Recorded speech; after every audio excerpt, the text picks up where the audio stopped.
हर हर महादेव, श्री शिवाय नमस्तुभ्यम। दोस्तों, आज हम आप लोगों को यह बताएंगे कि पंडित प्रदीप मिश्रा जी की कथा करवाने के लिए कितनी फीस ली जाती है और आपको कौन सी व्यवस्थाएं देखनी पड़ती है। यह सारी जानकारी अगर आप लोग जानना चाहते हैं तो आज पूरी जानकारी ज़रूर पढ़िएगा या आप पे सुन भी सकते हैं।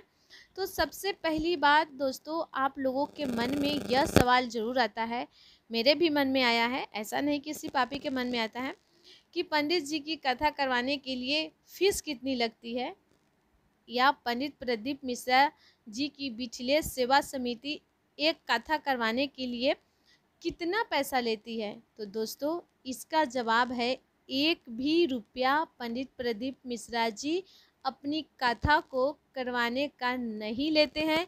जी हाँ, आप सही सुन रहे हैं, पंडित प्रदीप मिश्रा अपनी कथा करवाने का 1 भी रुपया नहीं लेते हैं। तो अब यहाँ पर आप लोग कहेंगे कि ऐसा कैसे हो सकता है, इतने बड़े अंतर्राष्ट्रीय कथाकार कोई पैसा नहीं ले रहे हैं, तो फिर सब कोई कथा क्यों नहीं कराते। तो दोस्तों, इसका जवाब है कि पंडित प्रदीप मिश्रा जी आज एक अंतर्राष्ट्रीय कथाकार हैं। उनकी छवि और उनके प्रति विश्वास लोगों के मन में बहुत ज़्यादा है, जिसके कारण उनकी लोकप्रियता बहुत ज़्यादा है। अभी आप लोगों ने देखा होगा, पंडित जी की जहाँ पर भी कथा होती है वहाँ पर लाखों की संख्या में भक्तगण आते हैं और उन लाखों भक्तगणों की व्यवस्था कौन देखता है, क्या आप लोगों को पता है। तो दोस्तों, जो वह कथा करा रहा होता है वही वहाँ की सारी व्यवस्थाएं देखता है। जैसे कि जिस जगह कथा हो रही है वहाँ पर टेंट लगाने की व्यवस्था, वहाँ पर भोजन की व्यवस्था और भी बहुत सारी ऐसी व्यवस्थाएं होती है जो वही व्यक्ति करता है जो पंडित प्रदीप मिश्रा जी की कथा करवाता है। तो इस तरीके से कथा का व्यवस्था जो कथा कराता है उसी को करना होता है। तो अब आप लोगों को हम बताते हैं कि पंडित जी अपनी शिव महापुराण कथा कराने के लिए कितनी फीस लेते हैं। तो दोस्तों, पंडित जी अपनी शिव महापुराण कथा कराने के लिए 1 भी रुपया नहीं लेते हैं। पंडित जी की कथा कराने के लिए आपको वहाँ की व्यवस्थाएं करनी पड़ती है और वहाँ की व्यवस्थाएं कोई छोटी मोटी नहीं होती है। लाखों लोगों के रुकने की व्यवस्था, लाखों लोगों के भोजन की व्यवस्था, लाखों लोगों के नहाने धोने की व्यवस्था कराने में बहुत मेहनत लगती है और बहुत पैसा भी खर्च होता है। तो इसका सीधा सा जवाब यह है कि पंडित जी अपनी कथा कराने के लिए कोई पैसा नहीं लेते हैं। बस जो व्यक्ति कथा कराता है वहाँ की जो व्यवस्था होती है वह उसे अपनी तरफ से बनानी पड़ती है, क्योंकि इस कथा के मुख्य यजमान ही यह सारी व्यवस्थाएं देखते हैं। पंडित जी की फीस की बात करें तो पंडित जी आपसे या कथा कराने वाले से किसी भी प्रकार का शुल्क या फीस नहीं लेते हैं। यह बात कई बार पंडित जी ने न्यूज़ मीडिया के सामने बोली है और साफ साफ उनसे भी पूछा है तो यह कथा करवाते हैं। उनका भी यही कहना है कि पंडित जी ने 1 भी रुपया कथा कराने के लिए नहीं लिया है। तो अब हम बात कर लिए कथा कराने की फ़ीस की। अब हम बात करेंगे कि पंडित प्रदीप मिश्रा जी से शिव महापुराण कथा करवाने के लिए क्या क्या व्यवस्थाएं करनी पड़ती है। ये तो हो गई। इसके पहले हम आपको बता दिए कि आपको पंडित प्रदीप मिश्रा 1 भी रुपया नहीं लेंगे कथा कराने का। अब हम बात करेंगे जब कथा कराएंगे तो हमें कौन कौन सी व्यवस्थाएं करनी पड़ती है, किन से परमिशन लेनी पड़ती है। तो ध्यान से आप वीडियो सुनिएगा। तो अगर आप लोग पंडित जी से अपने तय किए हुए स्थान पर शिव महापुराण कथा कराना चाहते हैं तो इसके लिए सबसे पहले आपको सीहोर कुबेरेश्वर धाम जाना होगा। वहाँ पर कुबेरेश्वर धाम की बिचले सेवा समिति से संपर्क करना होगा।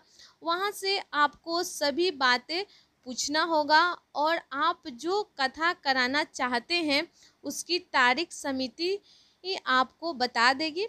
उस तारीख के हिसाब से आपको अपनी वहाँ की व्यवस्थाएं बनानी होगी। जैसे ही आपको आपके स्थान पर शिव महापुराण कथा की तारीख मिल जाती है, उसके बाद सबसे पहला काम आपका यह रहता है कि आपको एक बड़ा सा स्थान देखना पड़ता है, जहाँ पर लाखों लोगों के बैठने की व्यवस्था हो सके, लाखों लोगों के आने की व्यवस्था हो सके। जगह को देखने के बाद आपको वहाँ पर टेंट कितना बड़ा लगाना है, इसके बारे में सोचना है। जो बड़े टेंट होते हैं उनके मालिक से आपको बात करना होगा और वहाँ पर अपने अनुसार लाखों लोगों के लिए टेंट लगवाना होगा। तो ये हो गई टेंट वाली बात, जो कि आपको सबसे पहला काम करना होता है। टेंट लगवाने के बाद आपको वहाँ पर सब बिजली की सुविधाएं भी देखनी पड़ेगी कि आप इस कथा पंडाल के लिए जो बिजली लेंगे वह एमपीबी से लेंगे या फिर डीजल जनरेटर से लेंगे। यह सभी बातें भी आपको करनी पड़ेगी। आप सभी लोग जानते हैं कि पंडित प्रदीप मिश्रा जी की शिव महापुराण कथा की व्यासपीठ भी बहुत ही भव्य तरीके से बनाई जाती है, जो उसके लिए भी आपको एक अलग से स्टेज तैयार करना होगा, जिसके पीछे आपको कुछ अद्भुत कलाकृति दिखानी होगी, जिससे कि वहाँ पर आए हुए भक्तगणों के मन में एक जिज्ञासा उत्पन्न हो। तो उसके बाद आप सभी लोग जानते हैं कि पंडित जी बहुत आगे बैठे हुए होते हैं, जिसकी वजह से पीछे लाखों भक्त बैठे हुए रहते हैं। उन भक्तों को उनके दर्शन नहीं हो पाते हैं। तो इसके लिए आपको कथा पंडाल के अंदर और बाहर बड़ी बड़ी एलईडी भी लगवानी पड़ेगी, जिससे आप लोग टीवी भी कह सकते हैं। तो उसके बाद में दोस्तों आप सभी लोगों को यह बात मालूम होगी कि पंडित जी की जिस स्थान पर शिव महापुराण कथा होती है, उस स्थान पर बहुत दूर दूर से भक्तगण आते हैं और 7 दिन के लिए शिव महापुराण कथा के लिए वहीं पर कथा पंडाल के अंदर ही रुकते हैं। तो उनके लिए सारी व्यवस्थाएं भी आपको करनी होगी। जैसे कि आपको सबसे पहले तो उनके भोजन की व्यवस्था करनी होगी, उनके नहाने धोने की व्यवस्था करनी होगी, और जो आप अपनी श्रद्धा से करना चाहें वह आप अलग से भी कर सकते हैं आए हुए शिव भक्त गणों के लिए। तो आप जब भोजन के लिए आपको अलग से पंडाल बनाना होगा, जिस स्थान पर आप लोग बाहर से आए हुए भक्त गणों के लिए भोजन करवाएंगे। जब आप वहाँ पर कथा करवाएंगे तो आपको अपने ज़िले के सभी बड़े बड़े लोगों से परमिशन लेनी होगी। साथ ही में सरकारी सुविधा जैसे कि एम्बुलेंस, फायर ब्रिगेड और चिकित्सा सुविधा और भी जो आपको आपकी यहाँ की नगर पालिका की तरफ से मिले, वह सारी व्यवस्थाएं आपको वहाँ पर करना होगा। क्योंकि जब भारी मात्रा में भक्तगण आते हैं तो उनकी तबीयत भी खराब होती है, उनके स्वास्थ्य में भी गड़बड़ी होती है। तो उसके लिए आपको यह व्यवस्था भी देखनी होगी। आपके यहाँ के आपको कुछ वॉलंटियर्स भी इकट्ठा करने होंगे, जो कि इस कथा को देखने के लिए अपनी सेवा देंगे। जैसे कि भक्तगण जब आएंगे तो कोई भी भक्तगण धक्का मुक्की न करे, किसी के बीच में लड़ाई न हो।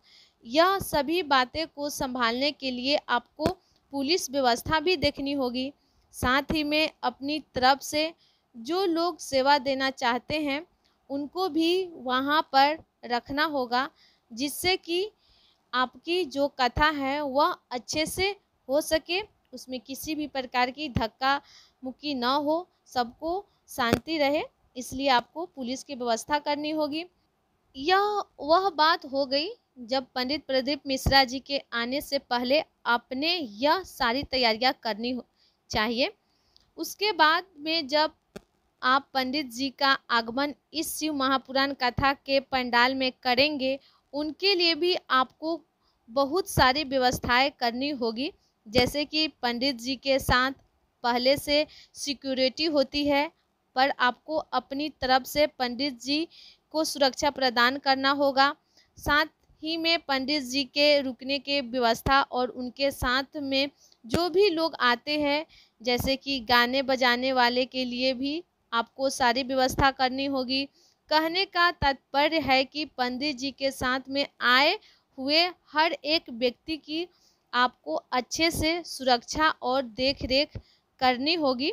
उसके बाद आप अपनी तरफ से जितना हो सके बाहर से आए हुए भक्तगणों की सुविधा प्रदान कर सकते हैं, पंडित जी की सेवा कर सकते हैं और आपके मन में जो अच्छा भाव है वह आप कर सकते हैं। जितना आपसे बन सके आप पंडित जी की सेवा करिए, आपकी तरफ से कोई कमी नहीं रहनी चाहिए, आपको ऐसा व्यवस्था करनी होगी।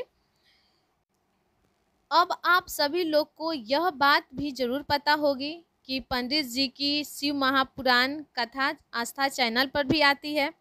तो वह आस्था चैनल की जो गाड़ी आती है या उस गाड़ी के साथ में जो व्यक्ति आते हैं, जिनकी वजह से लाखों लोग आस्था चैनल पर पंडित जी की शिव महापुराण कथा सुनते हैं, उनकी भी आपको व्यवस्था देखनी होगी। साथ ही में दोस्तों आपको आस्था चैनल पर इस शिव महापुराण कथा दिखाने का भी पैसा आस्था चैनल वालों को देना पड़ेगा, क्योंकि इस कथा को कराने वाले आप हैं, तो सारे खर्चे आपको ही उठाने पड़ते हैं।